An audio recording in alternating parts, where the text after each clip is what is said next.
दिल्ली दरबार सचकर पूरी तरह से तैयार है शिखर सम्मेलन का। G20 शिखर सम्मेलन का आज पहला दिन है और भारत का दबदबा साफ तौर पर नजर आ रहा है।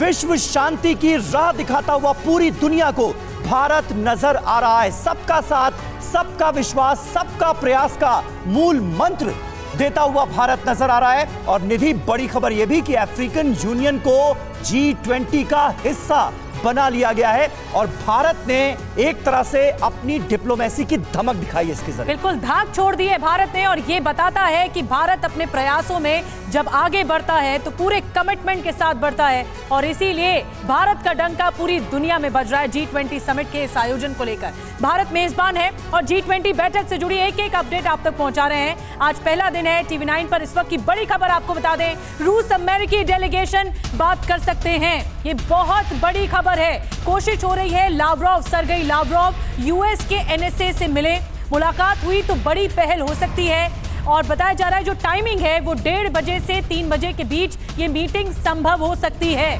ये मुलाकात संभव हो सकती है। तो देखिए, ये बड़ी जानकारी सामने आ रही है। 1:30 बजे से 3 बजे के बीच ये बेहद अहम मीटिंग मुमकिन है। सवाल ये कि क्या यूक्रेन जंग का निकलेगा कोई समाधान जब अमेरिकी NSA से मिलेंगे लावरोव। रूस और अमेरिका के बीच जंग को लेकर बात होगी और देखिए, अमेरिका की तरफ से उम्मीद जताई गई थी कि अगर शी जिनपिंग आते हैं तो और ज्यादा बेहतर होगा। और रूस के साथ किस तरह की बातचीत हो सकती है अमेरिका की? अमेरिका चाहेगा अब यूक्रेन जंग पर विराम लगे। तो ये बड़ी महत्वपूर्ण जानकारी सामने आ रही है। अमेरिका का रुख पूरी तरह से यूक्रेन के साथ है। अमेरिका और तमाम NATO कंट्रीज यूक्रेन के साथ खड़े हैं चट्टान की तरह और यही वजह है कि यूक्रेन मैदान जंग में रूस के खिलाफ डटा हुआ है। और अब माना यह जा रहा है कि युद्ध को लेकर कोई समाधान निकल सकता है अगर इस मीटिंग में जो बातें होती हैं, जो फैसले लिए जाते हैं, वो शांति के पक्ष में रहते हैं। तो ये बहुत बड़ी मुलाकात होगी अगर होगी और इसी पर ही अटकलें हैं। अब दुनिया में विश्वास का बड़ा संकट है। आज प्रधानमंत्री ने अपने ओपनिंग कमेंट्स में, अपने ओपनिंग संबोधन में बड़ी बात कही है। दुनिया में विश्वास का, भरोसा का बहुत बड़ा संकट है और युद्ध ने इस संकट को और गहरा दिया है। अविश्वास को भरोसे में बदलना होगा, इसे तब्दील करना होगा। विश्वास में चुनौतियों से मिलकर, चैलेंजेस से मिलकर हमें लड़ना होगा। आइए सुनवाते हैं आपको प्रधानमंत्री नरेंद्र मोदी ने क्या कुछ कहा। कोविड-19 के बाद विश्व में एक बहुत बड़ा संकट विश्वास के अभाव का आया है। युद्ध ने इस ट्रस्ट डेफिसिट को और गहरा किया है। जब हम कोविड को हरा सकते हैं तो हम आपसी विश्वास पर आए इस संकट पर भी विजय प्राप्त कर सकते हैं। तो देखिए, प्रधानमंत्री नरेंद्र मोदी ने यह बहुत महत्वपूर्ण बात कही है। हमारे साथ इस वक्त स्टूडियो में तमाम खास मेहमान मौजूद हैं। प्रोफेसर पुष्पेश पंत हमारे साथ हैं, राजनीतिक विश्लेषक के तौर पर मेजर जनरल अश्विनी सिवाच साहब अब हमें ज्वाइन कर रहे हैं। अचल मल्होत्रा साहब लगातार हमारे साथ बने हुए हैं, पूर्व राजदूत। और प्रोफेसर डॉक्टर संजय भारद्वाज हमारे साथ मौजूद हैं, विदेश मामलों के जानकार के तौर पर। सिवाच साहब, शुरुआत आपसे। प्रधानमंत्री नरेंद्र मोदी ने जिस ट्रस्ट डेफिसिट की बात की है, हमने देखा कि रूस यूक्रेन जंग जब शुरू हुई तो उसने इस ट्रस्ट डेफिसिट में और ज्यादा इजाफा किया।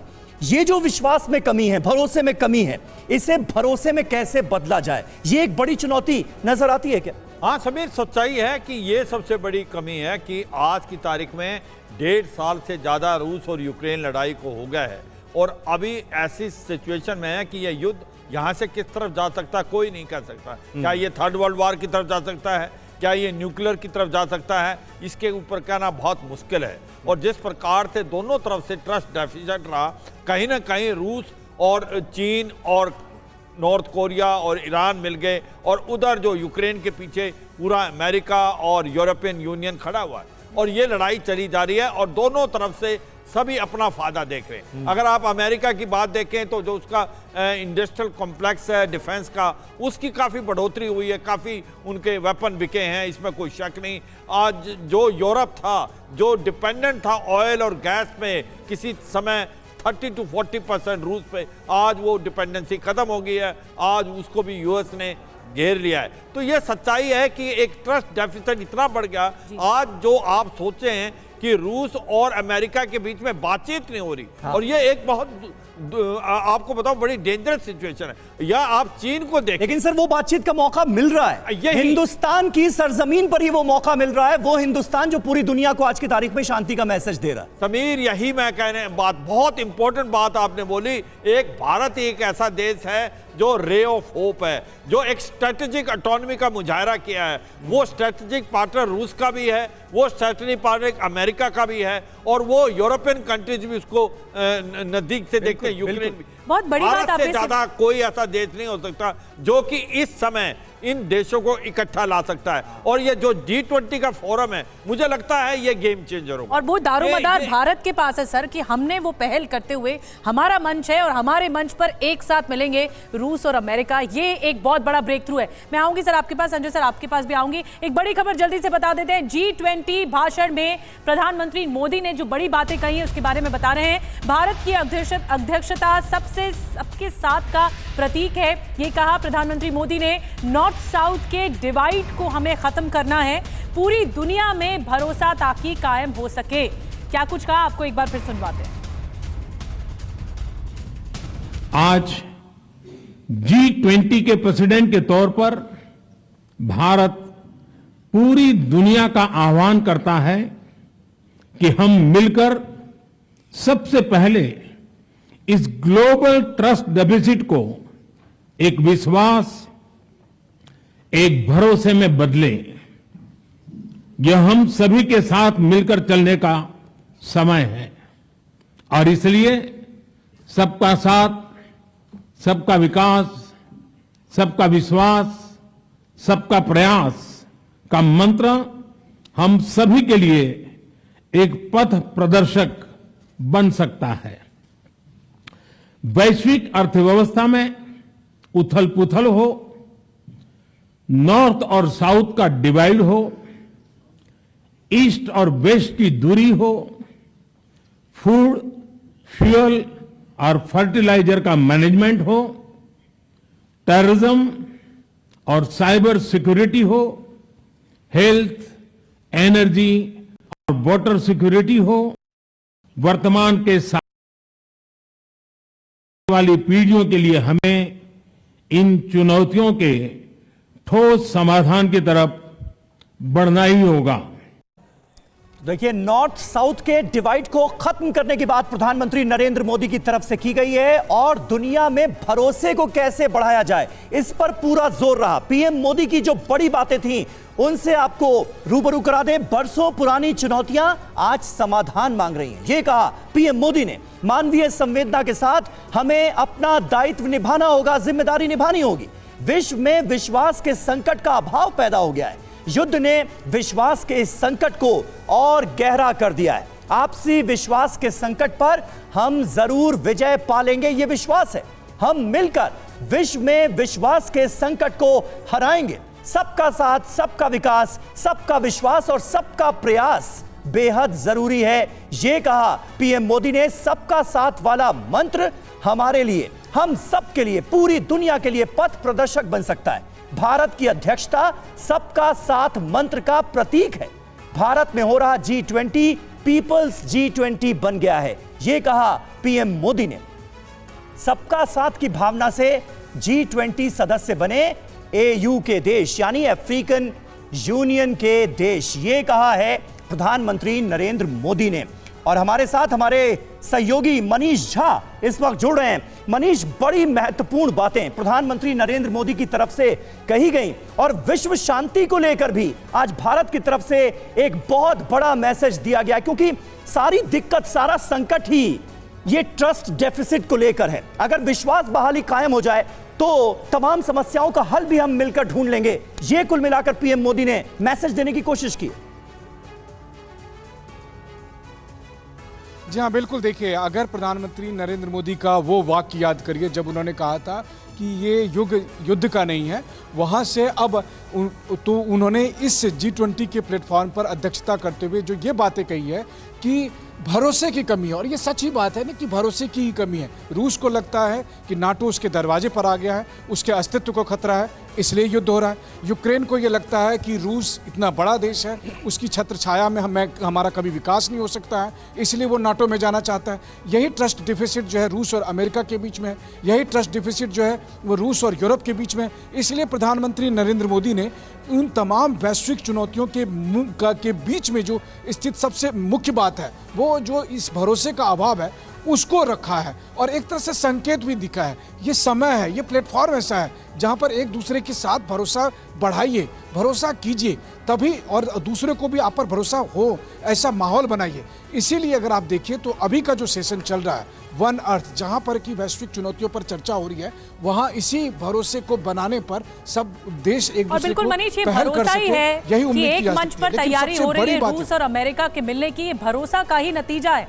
संजय भारद्वाज जी, मैं चाहूंगी आप बोलें, जिस तरह से प्रधानमंत्री मोदी ने कहा कि जो नॉर्थ और साउथ का जो डिवाइड है उसे पाटने की जरूरत है, तो मंच भारत का है और भरोसा भी भारत का है, लेकिन मिल रहे हैं रूस और अमेरिका इस पर। देखिए, दो तीन बातें उनकी प्रधानमंत्री मोदी जी के भाषण से साफ साफ है। पहली बात कि ये जो वर्ल्ड है ये फुल ऑफ कन्फ्रंटेशन और कॉन्फ्लिक्ट है। उसमें दो बातें कही कि इस कन्फ्रंटेशन और कॉन्फ्लिक्ट को मेल्ट डाउन करने के लिए दो चीज़ें चाहिए। पहली बात डिप्लोमेसी, दूसरा डायलॉग। यानी कि और उसमें जो सबसे बड़ा जो एज भारत को मिल रहा है कि अभी तक भारत ने जो एक मल्टी अलाइंड फॉरेन पॉलिसी अपनाई है कि आप रशिया के साथ भी जुड़े हैं, अमेरिका के साथ भी जुड़े हैं, तो एक कॉन्फिडेंस इनके साथ ट्रस्ट बना हुआ है। और अब मौका है G20 में कि जो ट्रस्ट एक जो ब्रिज बना हुआ था इनके बीच में, उसमें उसको एक स्मार्ट पावर के रूप में कि हम आपको एक ऐसा प्लेटफॉर्म दे रहे हैं जो 1971 में देखो चाइना और अमेरिका साथ में आए थे, रूस अमेरिका पे दबाव, आज रूस और अमेरिका, क्योंकि भारत का डायलॉग रूस से भी है, रूस भारत पे ट्रस्ट करता है, अमेरिका आज मोस्ट अलाइड अलाई मानता है भारत को, तो एक प्लेटफॉर्म G20 में मिला है कि दोनों देश साथ में डायलॉग करें, शांति की अपील कई बार कर चुके हैं, शांति की अपील भी करें, और जो हमारे ग्लोबल साउथ के जो कंसर्न्स हैं उसमें, क्योंकि इम्पैक्ट उसी का बिल्कुल ठीक बात है। लेकिन इसी पर अगर हम रहें, इस बातचीत पर, रूस और अमेरिका के बीच बातचीत G20 के प्लेटफॉर्म से इतर अगर ये मुलाकात होती है, क्या आपको लगता है कि कुछ मुद्दों को लेकर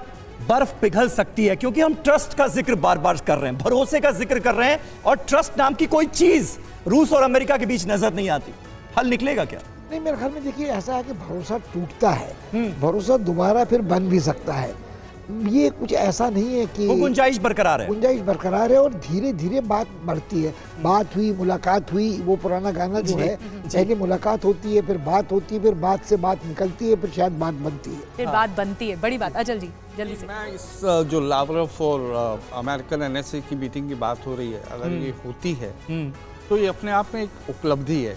लेकिन मैं अपने एक्सपीरियंस से आपको बता सकता हूँ, इसमें रशिया यूक्रेन वॉर को ख़त्म करने की दिशा में काम करने के बारे में कोई बात नहीं होगी। ये एक लिमिटेड कॉन्टेक्स्ट में हो रही है कि कैसे जो सिचुएशन पैदा हुई है कि जॉइंट डिक्लेरेशन होल्ड अप हो रही है, एक पैराग्राफ जिसके ऊपर कंसेंसस नहीं बन रहा, और जिसके लिए लावरोव ने आने से पहले ही अनाउंस किया था कि अगर इस पे बात होगी तो दोनों पक्षों का जो पॉइंट, बड़ी बात आपने कही, लिमिटेड कॉन्टेक्स्ट है तो लिमिटेड बातचीत होगी, अच्छी पहल है जी। और जब यहाँ अगर दोनों में कुछ अंडरस्टैंडिंग बनती है और एक म्यूचुअली एक्सेप्टेबल लैंग्वेज हम ला पाते हैं और ये डिक्लेरेशन हो जाती है विदाउट एस्ट्रिक्स और कॉमास या चेयरमैन समरी, तो समझ लीजिए कि ये ना सिर्फ हमारे लिए बहुत बड़ी उपलब्धि है, ये अमेरिका और G7 का टेस्ट भी है बहुत बड़ा। बिल्कुल, बहुत बड़ा परीक्षा की घड़ी है, परीक्षा की घड़ी है उनके लिए। सर मैं आऊंगी आपके पास, और तमाम खास मेहमान और भी हैं। एक बड़ी खबर जल्दी से आ रही है, समीर बता देते हैं। अफ्रीकन यूनियन को लेकर बहुत बड़ा कदम, G20 का सदस्य बन गया है अफ्रीकन यूनियन। भारत की बहुत बड़ी कूटनीतिक जीत है, ये एक बहुत बड़ा कदम है। तो अफ्रीकन यूनियन G20 का स्थायी सदस्य बन गया है, और G20 के पहले दिन ये बहुत बड़ी न्यूज़ है, ये बहुत बड़ी खबर है। कूटनीतिक लिहाज से, डिप्लोमेटिक लिहाज से भारत के लिए ये कामयाबी है। भारत ने बढ़ते कदम बढ़ाए कि अफ्रीकन यूनियन शामिल होना चाहिए G20 में, और अफ्रीकन यूनियन हेड ने प्रधानमंत्री को जब ये न्यूज़ सुनी, ये जब प्रधानमंत्री ने इस बात का ऐलान किया, तो फिर उन्हें गले भी लगाया। बिल्कुल, और G20 में अब 21 सदस्य होंगे, हालांकि नाम नहीं बदलने जा रहा है। सबका साथ की भावना से ही भारत ने प्रस्ताव रखा था कि अफ्रीकन यूनियन को G20 की स्थायी सदस्यता दी जाए। मेरा विश्वास है कि इस प्रस्ताव पर हम सबकी सहमति है।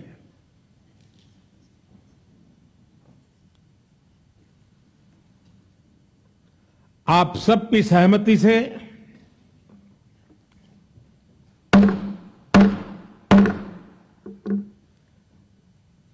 आगे की कार्रवाई शुरू करने से पहले मैं अफ्रीकन यूनियन के अध्यक्ष को G20 के स्थायी सदस्य के रूप में अपना स्थान ग्रहण करने के लिए आमंत्रित करता हूं। तो हमेशा हमेशा के लिए इतिहास भी रचा गया आज G20 की समिट की शुरुआत के दौरान ही, जब प्रधानमंत्री नरेंद्र मोदी ने इस बात का औपचारिक ऐलान किया और उसके बाद अफ्रीकन यूनियन के जो प्रतिनिधि वहां पर मौजूद थे उन्होंने गले लगकर प्रधानमंत्री नरेंद्र मोदी का धन्यवाद भी अदा किया। भारत की कूटनीतिक जीत के तौर पर इसे देखा जा रहा है। अफ्रीकन यूनियन G20 में औपचारिक रूप में शामिल हो गया है। रूस अमेरिका में प्रयास जारी है दिल्ली में वार्ता का। ये देखिए, जो बहुत अहम पॉइंटर्स अभी तक निकलकर सामने आए हैं G20 समिट के, वो हम आपके सामने रख रहे हैं। पहली बड़ी बात, अफ्रीकन यूनियन के जो 54 देश हैं वो अब G20 का हिस्सा होंगे। भारत ने इसे लेकर पॉजिटिविटी दिखाई, आगे बढ़ा और भारत के इस प्रयास को सबका समर्थन भी मिला और उसके बाद हमने देखा G20 का दायरा बढ़ते हुए। और दूसरी बड़ी बात जो निकलकर सामने आ रही है वो ये कि रूस और अमेरिका के बीच दिल्ली में वार्ता के प्रयास जारी हैं और थोड़ी देर में हो सकता है ये खबर भी हमारे पास आ जाए सिवाज साहब कि वार्ता शुरू हो गई है। ये अपने आप में बहुत बड़े पॉइंटर्स हैं ये, लेकिन एयू के शामिल होने को आप कैसे देखते हैं? अफ्रीकन यूनियन के 54 देश अब हिस्सा होंगे, यानी अगर G20 में आबादी के लिहाज से हम बात करें तो दुनिया की 80% हिस्सेदारी G20 को मिलती हुई नजर आ रही। इसे ये कितनी बड़ी उपलब्धि माना जाए? तो बहुत बड़ी। देखो आप ये कि कब से आप G20 शुरू हुआ है और भारत पहली बार अध्यक्षता कर रहा है और पहली बार ये सोच विचार किया, जब तक आपका ग्लोबल साउथ आपके साथ नहीं है आप किस वर्ल्ड की बात करते हैं। तभी तो ये नारा है one earth one family one future. देखो प्रधानमंत्री मोदी की जो एक दूरदृष्टा है उसको देखा जाए। उसने कहा कोविड-19 में जब कोई नहीं दे रहा था इन देशों को मुफ्त वैक्सीनेशन भारत ने भेजी, ना अमेरिका ने ना चीन ने। और वो कह रहे हैं कि प्रधानमंत्री कह रहे हैं अगर पूरे वर्ल्ड का कल्याण होना है तो ये जो अंडर प्रिविलेज, अंडर डेवलप और डेवलपिंग कंट्रीज हैं इनको साथ लेके चलना है। और मुझे लगता है ये एक आवाज जो आई है, प्रधानमंत्री ने एक प्रेशराइज किया और एक कंसेंसस बनाया। अफ्रीकन यूनियन को अभी G20 का सदस्य बनाना एक सबसे बड़ी जीत है और दोनों ओर से फायदा है और दोनों तरफ से फायदा है। और एक और मैं बताना चाहता हूं, देखो ये क्या हो रहा है, जब तक ये वर्ल्ड के अंदर शांति नहीं आएगी, जब तक अफ्रीकन यूनियन की ये under developed country developing country के दौर पे नहीं आए, क्योंकि वहां पर भूखमरी है। ये ज्यादातर यूरोपियन कॉलोनीज थी, इनको एक्सप्लॉइट किया गया। उसके बाद चीन ने भी वही काम करना स्टार्ट किया। अब भारत एक ऐसा देश है, उनको मंच पे ला रहा है, उनको बोल रहा है कि उनकी डेवलपमेंट हो, उनका ध्यान दे। फूड, फर्टिलाइजर, फ्यूल जिसकी कमी सबसे ज्यादा सह रही है रशिया कोविड यूक्रेन वार के बाद, वो भी बताया जा रहा है इनको दिया जाए। मुझे लगता है एक बहुत बड़ी आवाज नेशंस को साथ, मैं अचल जी आऊंगी आपके पास, अंडर डेवलप्ड नेशंस को साथ लाने का मतलब ये है कि हम एक साथ चाहते हैं और सबका विकास चाहते हैं, सबका विश्वास चाहते हैं। ये तभी है। मनीष के पास जल्दी से चलते हैं। मनीष, बायलैटरल टॉक में बहुत कम समय बचा है, लेकिन अफ्रीकन यूनियन को लेकर बहुत बड़ा कदम उठाया गया है क्योंकि ये 21वां देश होगा G20 में। लेकिन कुछ देर पहले आप बता रहे थे नाम नहीं बदलेगा, G21 नहीं होगा, G20 रहेगा। जी हाँ, बिल्कुल। वैसे तो देखिए जितने मेंबर उसी हिसाब से नाम है। किसी ज़माने में जब G8 हुआ करता था, जब उसमें से एक सदस्य नहीं रहा तो फिर G7 हो गया। उसी तरह से G20 में 20 मेंबर्स हैं। लेकिन अब जबकि 21 मेंबर हो गए हैं तो कायदे से नाम तो G21 होना चाहिए, लेकिन G21 की जगह G20 ही रहेगा। मुझे लगता है कि ये भी एक तरह की आजकल परंपरा चली है। आपको याद होगा कि जो ब्रिक्स में जो 6 नए सदस्य जोड़े गए, लेकिन तब भी ये फैसला हुआ कि नहीं, नाम वही रहेगा, क्योंकि कई बार जो संगठन है वो अपने उस नाम की वजह से ग्लोबली उनकी एक पहचान बन जाती है। उसी को शायद कायम रखने की कोशिश की गई है G20 में भी, कि अब मेंबर भले ही जुड़ते जाएं। और निश्चित तौर पर देखिए बहुत ऐतिहासिक क्षण भी है, इमोशनल क्षण भी है। शायद इसीलिए आपने देखा कि जिस वक्त प्रधानमंत्री ने अफ्रीकी यूनियन को शामिल करने का ऐलान किया और उसके बाद विदेश मंत्री डॉक्टर जयशंकर आगे बढ़े और वो अफ्रीकी यूनियन के प्रेसिडेंट को लेकर आए, और फिर जिस तरीके से अफ्रीकी यूनियन के प्रेसिडेंट ने प्रधानमंत्री को गले लगाए, क्योंकि देखिए उनके लिए एक बड़े सम्मान की बात है। और वो इसलिए भी कि दुनिया के इस बड़े आर्थिक मंच पर लगातार 54 देशों के प्रतिनिधि को किस तरह से दरकिनार करके रखा गया था, किस तरह साइड लाइन करके रखा गया था।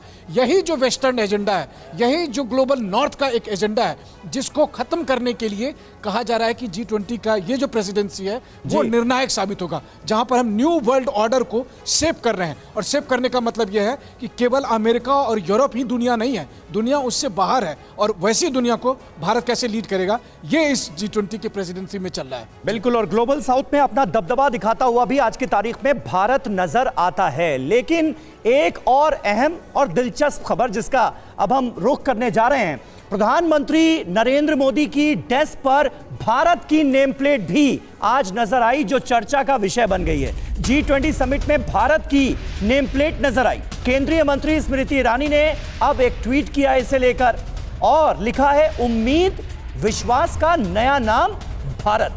ये देखिए तस्वीरें आपको दिखा रहे हैं। आज जब प्रधानमंत्री नरेंद्र मोदी के संबोधन से G20 समिट की शुरुआत हुई, उस वक्त उनके सामने जो नेम प्लेट लगी हुई थी उस पर इंडिया नहीं लिखा हुआ था, उस पर भारत लिखा हुआ था। आमतौर पर तमाम वैश्विक मंचों में हम ये देखते हैं कि जहां भी भारत का रिप्रेजेंटेशन होता है इंडिया लिखा जाता है, लेकिन इस बार यह बदलाव भी नजर आया।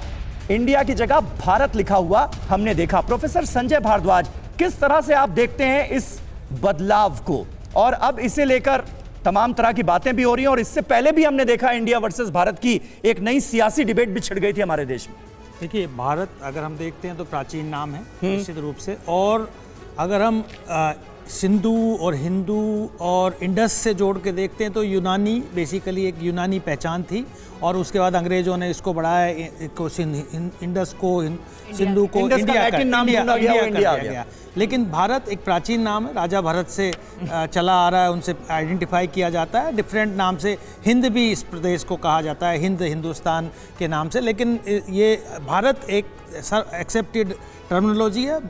ये प्रधानमंत्री नरेंद्र मोदी उस जो एक खोई हुई पहचान थी, जिसको हमने इंडिया के रूप में ज़्यादातर देखने का प्रयास किया, ग्लोबली उसको ग्लोबली भारत के रूप में एक पहचान देने के लिए कि दुनिया भी इंडिया को भारत के नाम से जाने। और उसमें कॉन्स्टिट्यूशन में लिखा हुआ है इंडिया दैट इज भारत, यानी कि इंडिया भी भारत से ही पहचाना जा रहा है, और उस पहचान को मजबूत करने की, दुनिया के पटल पर लाने की जरूरत है। तो देखिए, ये पुष्पे जी, आपको भी लगता है ये जरूरत थी, तभी इस तरह से जो नाम किया गया, क्योंकि स्मृति ईरानी ने ट्वीट भी कर दिया? इसमें कंसिस्टेंसी है। प्रधानमंत्री मोदी का प्रयास ये है कि औपनिवेशिक मानसिकता और औपनिवेशिक छाप के जितने लक्षण हैं उनको धोस पोंछ के मिटाकर साफ किया जाए। तो उसमें एक श्रृंखला में ये भी है कि लोग भारत को भारत की तरह से पहचाने। भारत भी नाम अपने आप में निर्विवाद रहा हो ऐसा नहीं है। मुझे याद आता है चौधरी चरण सिंह का जमाना, जब उन्होंने अखबार निकाला था असली भारत, एक इंडिया है और एक भारत का फर्क है, मगर एक भारत और असली भारत का फर्क भी है। और सर याद ये भी आता है कि संविधान सभा में 1949 में जब इस पर बहस हो रही थी देश के नाम पर, तो सेठ गोविंद दास ने भी ये मुद्दा उठाया था कि भारत ही होना चाहिए। उस पर फिर कमलापति त्रिपाठी ने कहा कि इंडिया दैट इज भारत रख दें, उस पर फिर सब लोग सहमत हो गए। टिप्पणी की है वो मुझे सबसे सार्थक लगती है कि संविधान में इंडिया दैट इज भारत जब कहा गया है तो अंग्रेजी जुबान में भारत को दुनिया पहचाने, इसलिए इंडिया कहा है। इंडिया कहा उस समय पहले मैंने काटजू साहब के लेख की टिप्पणी की थी। काटजू साहब कहते हैं उसका एक कारण था कि जिस समय भारत आज़ाद हुआ तो विभाजन के वक्त हिंदुस्तान अपने को अंग्रेजी हुकूमत का सक्सेसर राज्य बनाना चाहता था, पाकिस्तान उससे ससीड हो रहा था, तो दोनों समकक्ष नहीं थे, इसलिए इंडिया को अहमियत दी गई कि इंडिया में ट्रांसफर ऑफ पावर हुआ, पाकिस्तान विभाजन के बाद उससे सेसीड हुआ, इसीलिए भारत को इंडिया के रूप जबकि में। मैं एक लेख पढ़ रही थी सर, उसमें ये भी कहा था पाकिस्तान ने भी एक तरह से ये दावा किया था कि हमारा नाम भी इंडिया हो। बिल्कुल। बहरहाल ये लंबी बहस है। मैं जल्दी से एक बड़ी खबर बता दूं। राजधानी दिल्ली के भारत मंडपम में विश्व की महाशक्तियों का महामंथन इस वक्त चल रहा है। आपको कुछ तस्वीरें दिखाने जा रहे हैं। पहले सेशन से पहले प्रधानमंत्री मोदी ने सभी मेहमानों का स्वागत किया और ये 10 तस्वीरें आपको दिखा रहे हैं जो बता रहे हैं कि गर्मजोशी के साथ स्वागत किया गया। अमेरिकी राष्ट्रपति से लेकर रूस के विदेश मंत्री तक, ब्रिटेन के प्रधानमंत्री से लेकर इटली के प्रधानमंत्री तक, प्रधानमंत्री मोदी ने सभी राष्ट्राध्यक्षों का गर्मजोशी के साथ शानदार तरीके से स्वागत किया। इस दौरान विश्व के बड़े नेताओं के साथ प्रधानमंत्री मोदी की जबरदस्त बॉन्डिंग भी देखने को मिली। जो नेताओं की, विश्व के नेताओं की बॉन्डिंग थी, वो भी प्रधानमंत्री की ओर देखने को मिली। बिल्कुल, तमाम वैश्विक नेताओं के साथ प्रधानमंत्री नरेंद्र मोदी की ये जो तस्वीरें सामने आई, जो बॉडी लैंग्वेज सामने आई, वो भी अपने आप में बहुत ज्यादा महत्वपूर्ण हो जाती है। और G20 में आए सभी मेहमानों का जोरदार स्वागत किया गया। प्रधानमंत्री नरेंद्र मोदी ने एक एक लीडर को खुद रिसीव किया, स्वागत किया और उसके बाद समिट की शुरुआत हुई। लेकिन एक महत्वपूर्ण पल और भी नजर आया, उसके बारे में आपको बताते हैं। G20 में आए सभी मेहमानों का स्वागत कोणार्क चक्र के सामने किया गया। ये देखिए, ये वो तस्वीर हम आपको दिखा रहे हैं। वसुधैव कुटुंबकम लिखा हुआ था, one earth one family one future का जो मूल मंत्र दिया जा रहा है भारत की तरफ से, उसका जिक्र था और कोणार्क चक्र दिखाई दिया। आखिर कोणार्क चक्र को इसके लिए क्यों चुना गया, ये हम आपको अब बताने जा रहे हैं। प्राचीन ज्ञान, उन्नत सभ्यता और स्थापत्य का यह प्रतीक माना जाता है। काल चक्र यानी लगातार बढ़ते समय की गति का यह संदेश देता है। कोणार्क चक्र प्रगति और निरंतर परिवर्तन का यह प्रतीक है। और यह निरंतर परिवर्तन हम वर्ल्ड ऑर्डर के जब जिक्र करते हैं तो भी नजर आ रहा है। लोकतंत्र का पहिया इसके तौर पर भी पहचान है। लोकतांत्रिक आदर्शों के लचीलेपन का यह संदेश देता है। तो कोणार्क चक्र जो है वो ऐसे ही नहीं लगा दिया गया, इसका अपना संदर्भ है, इसके अपने मायने हैं। समाज में प्रगति के प्रति प्रतिबद्धता का इसे प्रतीक माना जाता है, एक सिंबल के तौर पर इसे देखा जाता है। पूरे दिन और पूरे वर्ष सूर्य की गति को आंकने में यह सक्षम है कोणार्क चक्र। और इसी के सामने G20 के तमाम मेहमानों को रिसीव किया प्रधानमंत्री मोदी ने, तो इसकी अपनी महत्ता भी होती है। और अब आपको वो तस्वीरें दिखाते हैं जब अमेरिकी राष्ट्रपति जो बाइडेन यहां पर पहुंचे और ठीक कोणार्क चक्र के सामने प्रधानमंत्री नरेंद्र मोदी ने उनका स्वागत किया। ये देखिए, ये तस्वीरें मैं आपको इसलिए दिखा रहा हूं क्योंकि यहां स्वागत तो सभी राष्ट्राध्यक्षों का हुआ, लेकिन प्रधानमंत्री नरेंद्र मोदी जब जो बाइडेन आते हैं तो थोड़ी देर के लिए रुकते हैं हाथ मिलाने के बाद, और उसके बाद एक तरह का ब्रीफ डिस्क्रिप्शन देते हैं जो बाइडेन को, उनको कोणार्क चक्र के बारे में बताते हैं, इसकी महत्ता के बारे में बताते हैं और फिर उसके बाद जो बाइडेन आगे निकल जाते हैं। तो तमाम मेहमानों को यह बताने की कोशिश भी कि आखिर कोणार्क चक्र का इस्तेमाल क्यों किया गया और कैसे काल चक्र यानी लगातार बढ़ते समय की गति का संदेश देने वाला ये चक्र है। तो ये तस्वीरें बड़ी इंपॉर्टेंट थी। पुष्पेश जी, आप इस पहलू को लेकर हमारे दर्शकों को क्या बताना चाहेंगे, इस काल चक्र के बारे में? बताना था वो आपने बता दिया है जी। मुझे लगता है कि ये अपने आप में एक ऐसा प्रतीक है जिसमें भवन निर्माण, स्थापत्य, जो हमारा शिल्प शास्त्र है, वास्तु है, उसका भी परिचय होता है। जो हमारी उन्नत अतीत में टेक्नोलॉजी थी, दिल्ली का जंतर मंतर आप देखें तो वो पत्थरों से बने ऐसे यंत्र हैं जो गर्मी से घटते बढ़ते संकुचित नहीं होते और सूरज की पूरी दशा को नाप सकते हैं, समय को माप सकते हैं। और उसमें कहीं ना कहीं बहुत सोच समझ कर ये फैसला लिया गया होगा, ये कोणार्क चक्र की तस्वीर लगाई गई होगी, तो उसके पीछे क्या थॉट रहा? नहीं, उसके पीछे थॉट यही है कि आप भारत की समय की चाल के अलावा उन्नत तकनीक का उल्लेख करें। सिर्फ एक बात मुझे समझ में नहीं आ रही है, तमाम भारतीय प्राचीन इतिहास का विद्यार्थी होने के बाद भी, कि इसमें लोकतंत्र का पहिया कहाँ से आ गया, कि लोकतंत्र ये निर्माण इसका गंग वंश के एक राजा ने करवाया। लोकतंत्र भी एक समय के मुताबिक है शायद। बिल्कुल। शिवाजी, एक मिनट में ये जो ये है प्रोग्रेस का, डायनामिज्म का, आगे बढ़ने का। जहां आप रुके नहीं, आप खत्म हो गए। चलना ही तो जिंदगी का पहलू है। तो ये बहुत इंपॉर्टेंट है, इसको प्रोग्रेस दिखाना, ये डायनेमिक रहना, मूवमेंट दिखाना, ये दिखा रहा है कि वी आर ग्रोइंग। और मुझे लगता है वो पॉइंट बहुत इंपॉर्टेंट है कि कहीं ना कहीं ट्रस्ट डेफिसिट है। ठीक है संजय जी, जल्दी से एक पॉइंट, उसके बाद मनीष के पास जाना है। मैं कहूंगा कि ये एक सिंबल है ब्राइटनेस का, जो डार्कनेस है, डार्कनेस से ब्राइटनेस का, कि जो ग्लोबल साउथ में एक अंधकार है, जो गरीबी है, तो अंधेरे से रोशनी में आने का। बिल्कुल, ये आप ठीक कह रहे हैं, बहुत बड़ी बात आप कह रहे हैं कि समय की गति का तो है, लेकिन जो अंधेरे से रोशनी में आने का भी प्रतीक इसे माना जा रहा है कोणार्क चक्र को। और हम मनीष के पास चलेंगे जल्दी से। मनीष, आधे घंटे का समय और रह गया है जब द्विपक्षीय वार्ता की शुरुआत होगी, 1 बजे बताया जा रहा है। जी मनीष, क्या इस वक्त अपडेट वहां से? इस वक्त अगर मैं आपको कहूं तो बस मुझे लगता है कि क्लोज डोर सेशन भी खत्म हो चुका है और इस वक्त लीडर्स का जो लंच आवर है वो चल रहा है। तो इस वक्त लंच के बाद तब बायलैटरल समिट शुरू होगा। तो मीटिंग्स खत्म हो गई है।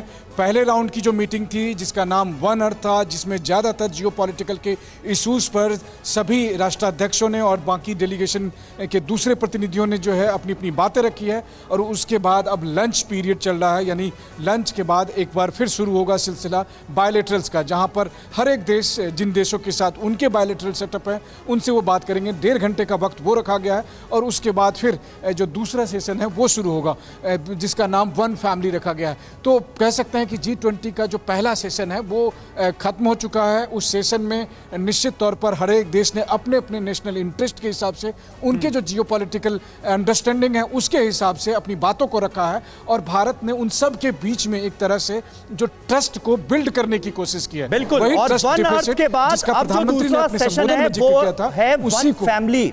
लेकिन मनीष, इस सब के बीच सबकी नजरें अब इस बात को लेकर भी हैं, थोड़ी देर पहले जो ब्रेकिंग न्यूज हमने अपने दर्शकों को दी कि संभावना बनती नजर आ रही है कि रूस और अमेरिका के बीच कुछ बात हो, कुछ मुद्दों को लेकर बर्फ पिघलने के आसार वाकई नजर आते हैं क्या? इस सवाल के साथ मैं आपसे यह जानना चाह रहा हूं कि क्या मुलाकात हो भी रही है या नहीं? देखिए, अगर ट्रस्ट डिफिसिट खत्म करना है तो बात तो करनी पड़ेगी। बिल्कुल। और बात करने के लिए इससे बेहतर और क्या मौका हो सकता है कि जब एक ही छत के नीचे दोनों देशों के डेलीगेशन है और एक डेलीगेशन को तो खुद यूएस के प्रेसिडेंट जो बाइडेन लीड कर रहे हैं, वहीं दूसरी तरफ लावरोव मौजूद हैं और दोनों पक्षों की तरफ से कोशिश की जा रही है कि जो बायलैटरल होंगे उसके दरमियान इन दोनों देशों के डेलीगेशन की भी आपसी बातचीत हो जाए। और मुझे लगता है कि अगर ऐसा हुआ, जिसकी संभावना बहुत ज्यादा है। और समय जल्दी से बताइए मनीष, समय 1:30 बजे से 3 बजे के बीच में, वो एक ऐसा टाइम है। ठीक है मनीष, आपके पास आएंगे। अचल जी, मैं चाहूंगी आप इस पर रिएक्ट करें। क्या ये बर्फ पिघलेगी? ऐसा लगता है आपको कि ये जो आइसबर्ग, जो दिमागी आइसबर्ग है, यानी कोल्ड वॉर जैसी सिचुएशन है रूस अमेरिका के बीच में, ये काम करेगा?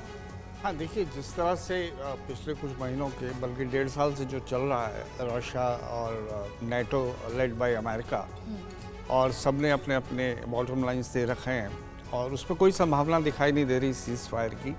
ऐसे में सिर्फ इन लोगों का मिलना by itself is a big achievement, और वो हमारे पॉइंट ऑफ व्यू से भी कि हमने फैसिलिटेट किया। In fact India is the only country जिस पे लोगों की नज़र है कि अगर आज की तारीख में दोनों साइड्स को अगर किसी कंट्री पे विश्वास है तो वो भारत है। अगर कुछ बिल्कुल सही बात है। और मैं ये नहीं कह रहा कि हम बहाली का सॉल्यूशन दे सकते हैं, जी जी, कि हम ये नहीं कह सकते कि आप ये कर लीजिए, वो कर लीजिए, इस तरह से रिजॉल्व कर लीजिए, लेकिन कम से कम कोशिश तो हो रही है। हम फैसिलिटेट बहाली की बात तो कर रहा है भारत, ये अपने आप में बड़ी बात है। और देखिए, अभी तक के 2 बड़े पॉइंटर्स निकलकर सामने आए हैं। एक तो एयू का औपचारिक स्वागत हो गया, G20 में उसे शामिल कर लिया गया, और दूसरा ये कि आसार बनते हम देख रहे हैं, नजर आ रहे हैं कि अमेरिका और रशिया के बीच बातचीत हो और कुछ मसलों को लेकर हम तो यही उम्मीद करते हैं निधि कि सॉल्यूशन निकले।